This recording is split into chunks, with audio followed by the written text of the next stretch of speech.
Now, where are we on this, folks? Your Honor, on December 31st, Your Honor, set this again for today for essentially a status conference, I would call it, where there was, it was brought to the court's attention that the property was uninhabitable, using that term in a general sense, and that Ms. Childress and her 2 children should attempt to vacate the property sooner than the 30-day notice. And that's where we left it. I don't have any other information. Okay, and I think we gave you the information to Hawk and other things. What happened? Me and the kids are staying next door. Pardon? Me and my kids are staying next door with the neighbor. My son's finishing out this week, and then my mom's getting me a truck. She couldn't get it until this week. So, I mean, by the end of the week, all the stuff should be out. I called Hawk, but their appointments are scheduled out until April. And then she emailed me a list of things to get a hold of. So, Of places to get a hold of to do that. All right. So, Mr. Licky, you're out of the premises. Is that correct? For the most part, I was just staying there temporarily, just helping her pack. That's it. But I'm my mom pretty much. So. Okay. And your mom's getting you a truck. And then that's supposed to happen Friday, you said? yeah, by this week. She Right. works, she's off Sundays and Mondays. So if I have to be able to get out there earlier in the day before she goes to work. So we're still trying to figure out which day is going to work for her, for me to get a ride down there to get the truck. Okay. And so it's anticipated that at some point you're going to be out of the premises. Probably within about a week and a half. Yeah, everything should be out, removed completely. Week and a half of today, from today, or? Yeah, from today, about a week and a half. Ma'am, do you agree with that timeline? You think so? So by the 23rd? All right. Now, as to the counterclaims that you have, what do you intend on doing with those? I'd still like to pursue it because it's pretty serious still. Have you entered into any discussions with them about that? I've had communications, but they don't really agree with any of it. So have you made any demand about what you want from them? Yeah. Is that correct, counsel? I'm sorry, has he made a demand? Yeah. Well, he has filed an answer with a counterclaim, and attached, it's not in, there was an email which listed the money damages, and it essentially comprised one half I would call ruined property, and the other half would be kind of a tort claim, a claim saying that the plaintiff brought this moldy situation upon them and it damaged him, Miss Childress, and the 2 children, and made a prayer for relief of approximately $50,000. It's not, I don't know what the court's record looks like, but it was not listed in the what I believe to be the filed supplemental answers to complaint, affirmative defenses, and counterclaim. I don't believe that there was a prayer for relief. Not a specific prayer for relief in that document. Are there photos of these items you're claiming are damaged? There's not photos of the specific items, but just from the mold specialist, he told us anything wood, stuffed animals, toys, plastics, anything that it was. I understand that part. I'm just saying. I don't have pictures of like the dresser and stuff like that. I mean, I have pictures of like the carpet and.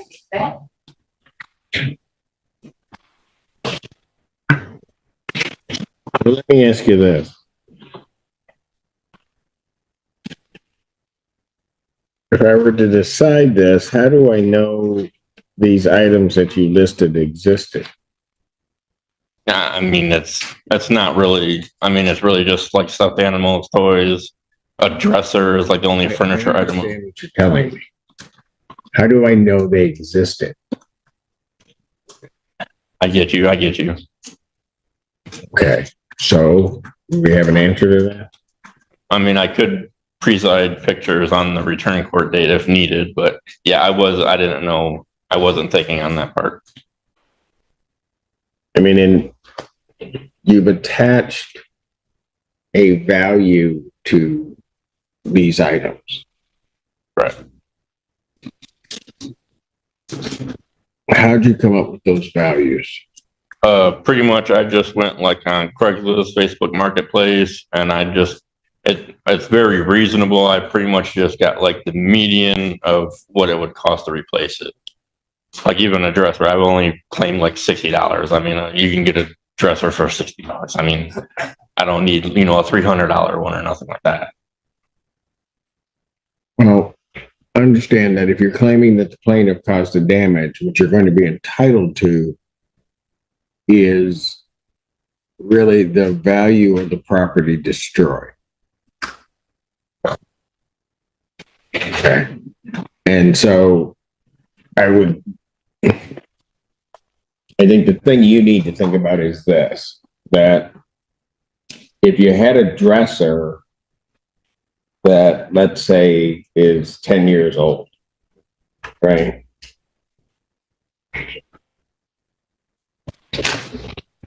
It's not going to have a whole lot of value to it, right? Right. Furniture typically doesn't have a whole lot of value once it's used. I see on your list that there's carpet. Well, was that a rug or was it carpeting that was down in the premises? It's brand new carpet that we laid when we first moved in and the padding underneath. It was just in that one room. Okay. So how many years has the carpet been there? Probably just about a year. How much did you pay for the carpet? I don't have a receipt, but I attached a photo of the same carpet from. I see it, but It ran me probably about $400 ish. so what's the total amount you're asking for? From the damage claims or the whole thing. The whole thing. It came out to about roughly like 48,000 ish. And how much of that is damages? I'd probably say about around 1,500 if I recall properly. I'm not 100%. 1,500 in damages. The rest of it is what? Mainly pertains to health issues, the environment we were in. I mean, it could have caused some serious issues. We were trying to get mold tested as well, but according to them, if the kids came. Here's one of the things you're going to have to look at. At some point, you know that mold is there, right? Correct. And so at that point that you realize that there's something there, you can't just sit there. Oh no! Once we noticed the mold, we've been trying to move honestly for months now. It's just because with me being self-employed and like the requirements of places, it's Okay, but you can't just sit there and have damages increase. I agree with that. That's why I made the landlord. Because it's the law. You have to mitigate those damages. So you telling me we're trying to move, I mean, the last time I was here, okay, so last time we were off. I don't know that there was an issue regarding mitigation because there were still people in the premises. Correct. But from the mold specialist, he could have serviced the property if just the people were out. Because he said he would even have to remedy, the items that are in the rooms too, and see what's savable and what wouldn't be. So what does that mean? Like he could come in and remedy the entire property with just the people being out. Right. That doesn't seem to necessarily cut in your favor. Does it? I mean, I don't know. Ask it this way. Why didn't the mold specialist come in and remedy? Because we were still in the property. Okay. So then the reason things did not get corrected is not anything having to do with the plaintiff. It has to do with you. That's what I'm talking about, the mitigation. No, the litigation or the remedy thing was brought an issue. They just had this done probably within the last month. The mold has been going on for almost a year now. Right, but you can't sit, there's mold. Right. At some point you realize that there's some damage to you occurred. Right? Right, but hypothetically, yes. We haven't been mold tested yet, but I understand you. At some point, the kids have to get moved out of their room. Right? Sure. When did that happen? The beginning of last year. Okay. So at that point, let's just take that one. You may have even known before. Beginning of last year, you know that there is a problem. Mm-hmm. Right? Correct. So you can't, and this is what I'm talking about in terms of the idea of mitigation. If you had said at that point, okay, we're all leaving here, we're going to a hotel. Fine. But you can't then sit in that circumstance and then say to plaintiff, well, you're going to have to pay us for all of this because we're sitting. You follow me? To a point, I do. Okay, what part don't you understand? I mean, when we brought the issue up, I mean, to me, it should have been taken care of right then and there. And That may be true, but you can't then just sit and let the circumstance exacerbate itself and then claim everything in the world is plaintiff's fault. Well, I mean, I'm just a renter there. I don't feel like it's really my obligation to take care of mold or something that's out of my control. I'm not even saying that. At the beginning of last year, at some point, you knew there was a problem significant enough that you moved the kids, right? Right. So at that point, even if just for the sake of the kids, It would have been better if we just all moved. I agree with that. if you just moved someplace else, let's say you had gone to a hotel down the street, and then you're stuck in the hotel down the street because then at that point the landlord won't fix it. You in a sense mitigated your damages to the best that you could because you've done something because, as you're claiming, the landlord didn't do it. Right. Right? What happened here, it seems to me, is you continue to stay in a situation that may have then increased loss for you guys. Right? Well, you can't do that. I got you. So part of the problem, and one of the reasons I bring that up, is because you're claiming, it seems to me that some of the stuff you're claiming, I don't know when that was damaged. I got you.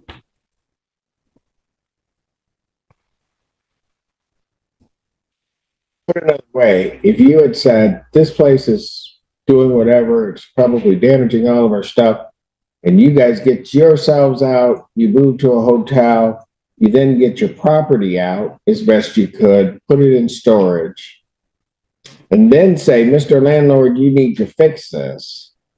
That's a whole different ballgame. I got it. But that's not what happened here.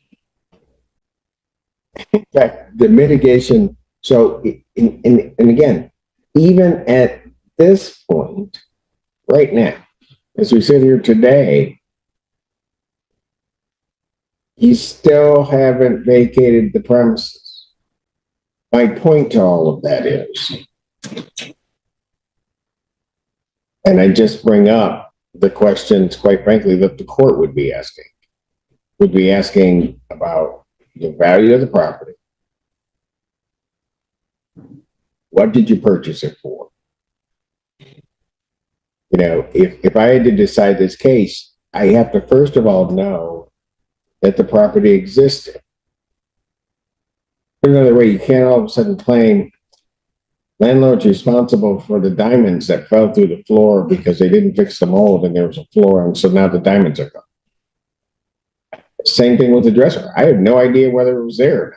No, I understand. Presuming that there would be one, but I don't know. Then it's going to be the condition of that dresser. So that if it was just a cardboard box that we called a dresser,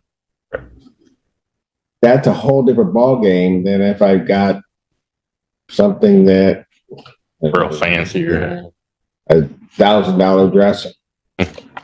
It's a whole different ballgame. I understand. But that you need to understand that this is your counterclaim, and you're going to have to show that to the court. Right? On top of that, that's where it kind of gets to this mitigation issue. And that's what I want you to understand is that, and I'm just going to use the dresser.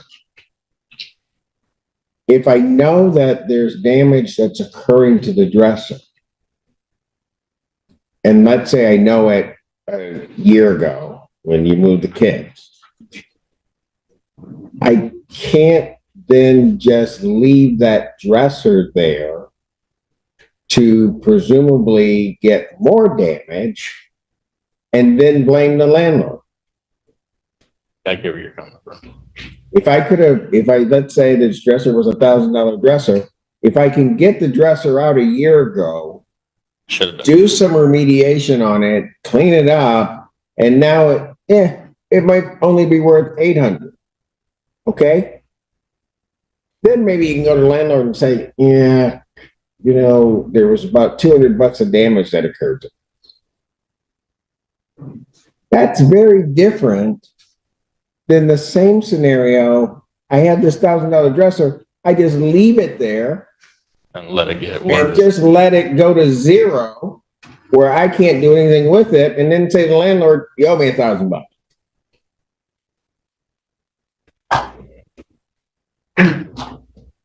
Right? I get you 100%. The other thing that you're going to have to realize is, and I don't mean this badly, but it's just a statement. Every man's junk is their treasure, right? There's stuff in my house that has a great deal of value to me. It has no value to anybody else. I don't know why, but it just doesn't. You're correct. So some of the stuff, really, in all honesty, when you're talking furniture that's been used, Yeah. almost can have no value in a lot of ways, or very de minimis value. Carpeting, you know, you put carpeting down, paid about $400. By the time somebody starts walking on that, that carpeting is not worth what you pay, right? right? Then it's gonna depend on what was the year rating on it? How long was that carpet supposed to last? Right. What was the damage? And then, understand, you're then gonna get into that issue of mitigation. Could you have taken that, once you know that there's a problem, could you have taken that carpet out to preserve it in some fashion? Gotcha.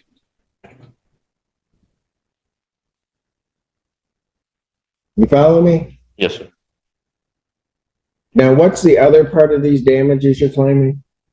The bulk of it is just like the health risks that were presumed to the premises that Okay. anyone could have really gotten sick.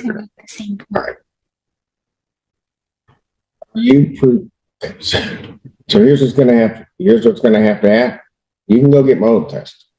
Right. Yeah. Once we're out of the premises, we already planned on doing that. Okay. So what are you claiming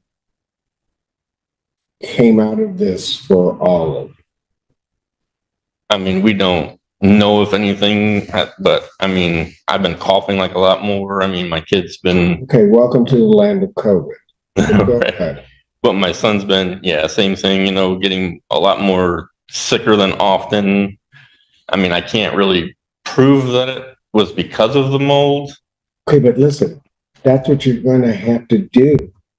I mean, if you're telling me that the landlord's responsible for that, okay, that's what you're gonna have to show the court, which is gonna require medical testimony. It's gonna require a whole lot of other things. Because even, and I just want you to understand what you're doing. Even if you go get mold tested and a doctor comes back and says, here's something in your system that we think is abnormal. You got to get that doctor here to testify. They got to have a basis upon which they're doing, of which they're coming to that conclusion, right? Let's say you're successful in doing it, right? You're then going to run into that problem of mitigation. Because then did this problem, presuming that there's an issue, did this problem happen in the last 6 months? Did it happen a year ago? Do we not know when it happened? All of that stuff would have to be pinpointed. And if they say, well, this would have been something that would have developed for a year, and just this constant sort of barrage of mold spores is what caused this. Well, then we get back to the thing a year ago when you know the kids are being moved. Why didn't you move yourself? And can I fairly hold the landlord accountable for that, for what may be that issue, when you didn't protect yourself? I got you.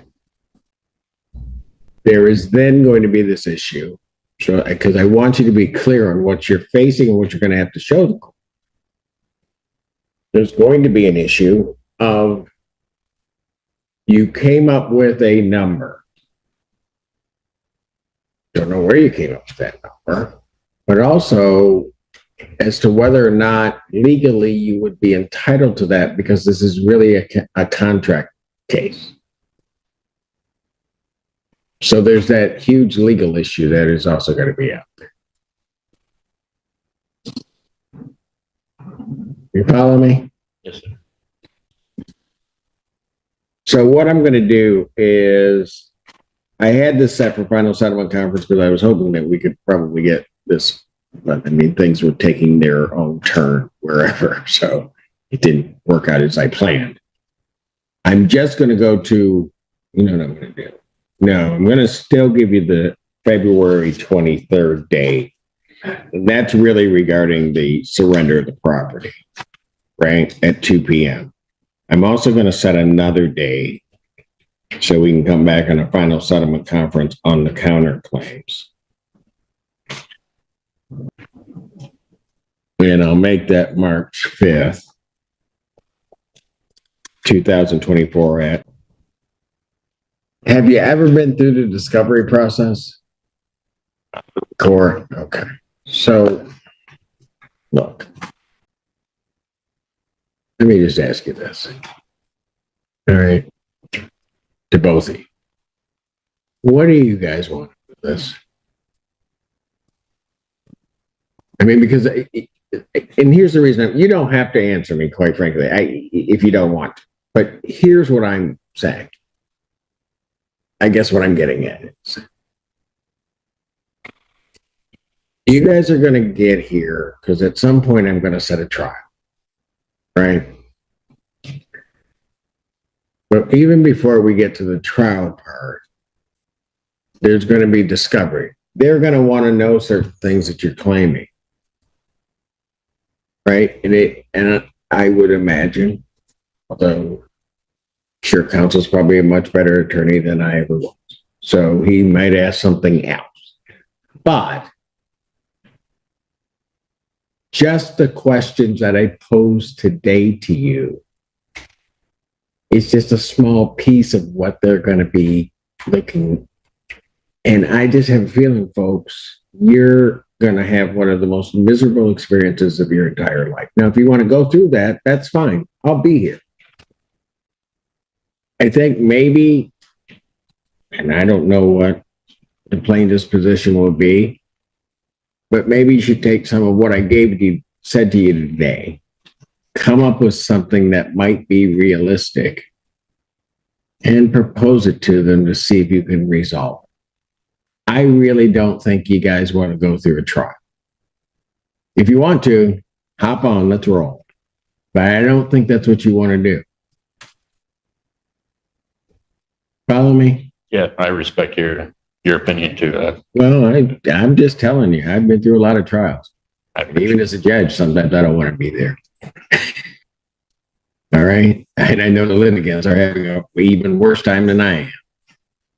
All right. But you're just going to be there. You're going to have to, be answering questions, not just at trial, but before trial, to give them information that you may not answer. Because some of the questions I asked you today, you couldn't answer. And those are going to be the basics of what it is.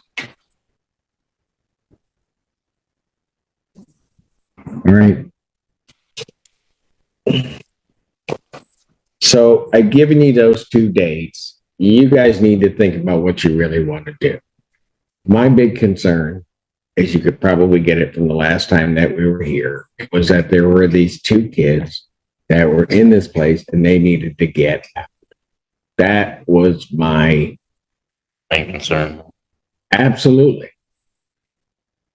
Yep, I'm moving as fast as I can. Pardon? I said I'm moving as fast as I can. No, I pretty much get you, and I don't say it being critical, right? It's from a father standpoint. Yeah. I'm a dad, and it really was almost probably my mother challenging me or channeling me, telling me that, and I'll put it this way in a colloquial sense. She said, "There's a big people be damned. What about the little people?" That's kind of how I look at it. All right. Those are the ones that needed to be protected. You guys have to figure out a way that you're going to be moving on. I'm going to suggest to you, if you want to come here, you can move, you can do it. We'll do it. But you guys just need to find a way to move on. Put this part behind you and just go about setting up your life and making sure to continue. But people don't follow my advice all the time, so that's okay. Because that's why I'm here. Okay? So we'll see you guys then. You guys think about it. All right? And then we'll come back on those 2 dates and hopefully get it. Yes, go ahead. Yes, Your Honor. There are some appliances, I don't know how many, but stoves, appliances being kept outside the property from the defendant's self-employment. And I would request that. That's going to be removed as long as with the trailer that's on there too. Thank you, Your Honor. Okay, these are not appliances in the house. This is part of what you do. Yeah, it's It's like in a field tucked away. He gave me permission for it, but I understand why he wants it all removed now. Right. It's a Their separate, appliances in a field. it's a Okay, separate lot. that's fine. If vacating the premises means you're getting everything off of there, Correct. Thank you. including Thank you, Judge. appliances running through a field. All right? Thank you, folks. Thanks, Judge. We'll see you a couple Fridays from now. And now that is for Zoom, correct? Yeah, you can either come to the courtroom or you can do it by Zoom. Okay. Either way. You're, Thank you.